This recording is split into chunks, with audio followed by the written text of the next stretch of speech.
Baik, selamat siang Ibu. Perkenalkan nama saya Catherine Gracia Nenggolan.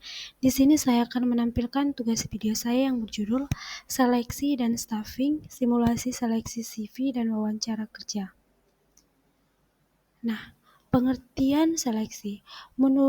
Seleksi menurut Sedarmayati adalah proses penentuan dan pemilihan anggota yang telah menentukan kualifikasi yang telah ditentukan.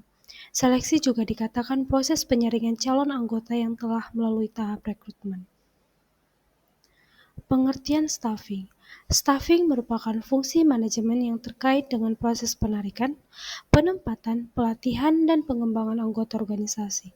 Ini melibatkan pemahaman akan berbagai bidang pekerjaan yang harus dilakukan, serta penempatan individu yang tepat di posisi tersebut. Nah, adapun proses dalam seleksi itu yang pertama penerimaan pendahuluan, yang kedua tes penerimaan, yang ketiga wawancara seleksi, dan yang keempat penerimaan referensi. Yang kelima wawancara atasan langsung, yang keenam keputusan pemerintah, dan ketujuh evaluasi medis. Sedangkan tahap seleksi yang pertama screening berkas, yang kedua psikotes, yang ketiga wawancara HD, yang keempat wawancara pengguna, yang kelima kesehatan, dan yang terakhir adalah wawancara terakhir. Adapun tips dan trik membuat lamaran kerja yang efektif, yang pertama jangan membuat surat lamaran yang membosankan, yang kedua jangan membuat surat lamaran yang sama, yang ketiga jangan mencontoh CV orang lain, dan yang keempat jangan membuat surat lamaran yang membingungkan. Yang ketujuh, tips membuat surat lamaran yang baik itu yang pertama impresif, yang kedua menarik minat, yang ketiga kualifikasi yang diraih, yang keempat bahasa yang mudah dibaca, yang kelima kalimat yang efektif. Adapun cara berwawancara yaitu yang pertama bahasa Indonesia yang saja, yang kedua tulis tangan atau komputer, yang ketiga tujuan dan alasan yang melamar, dan yang keempat kerapian. Nah, di dalam ini definisi perekrut dan kandidat. Perekrut sumber daya manusia adalah setiap kegiatan yang dilakukan oleh organisasi atau lembaga dengan tujuan utama mengidentifikasi dan menarik karyawan, pendidik, dan tenaga pendidik.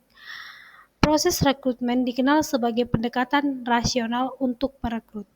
Nah, ada dua teknik dalam perekrut ini. Yang pertama, teknik sentralisasi, yang biasa dilakukan secara terpusat di kantor pusat organisasi jika pegawai yang akan direkrut berjumlah sangat besar dengan kualifikasi jabatan yang bervariasi.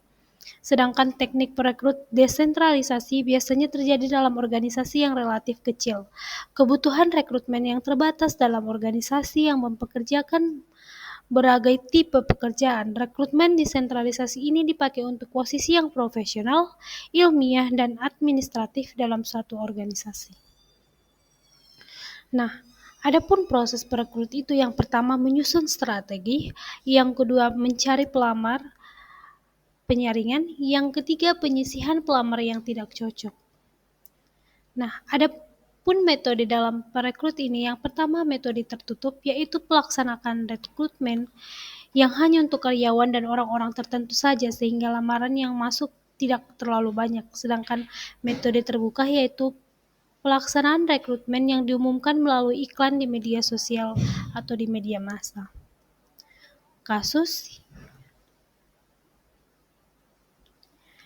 yang pertama, di sebuah rumah sakit X ada merasa kurang pegawai, akan tetapi rumah sakit ini membutuhkan pegawai yang akan direkrut berjumlah sangat besar dengan kualifikasi jabatan yang bervariasi agar terciptanya pekerjaan yang baik. Berdasarkan kasus ini, teknik apakah yang digunakan dalam kasus tersebut? Pembahasan. Jawabannya yaitu teknik sentralisasi. Mengapa? Karena rumah sakit tersebut membutuhkan karyawan yang sangat banyak dan bervariasi. Seperti pengertian pada teknik perekrut sentralisasi biasanya dilakukan secara terpusat di kantor pusat organisasi. Jika pegawainya akan direkrut berjumlah sangat besar dengan kualifikasi jabatan yang sangat bervariasi. Kasus yang kedua, Kepala Rumah Sakit RMIK merekrut karyawan akan tetapi terbatas, hanya untuk karyawan dan orang-orang tertentu saja, sehingga lamaran yang masuk tidak terlalu banyak. Berdasarkan kasus di atas ini termasuk ke dalam metode? Jawabannya adalah metode tertutup, karena pada kasus di atas ini dibutuhkan jumlah karyawan yang sangat terbatas, dan metode tertutup itu merupakan pelaksanaan rekrutmen yang sangat terbatas, hanya untuk karyawan dan orang-orang tertentu saja, sehingga lamaran yang masuk tidak terlalu banyak atau bisa dikatakan sedikit. Baik Ibu, sekian video yang bisa saya berikan. Saya ucapkan terima kasih.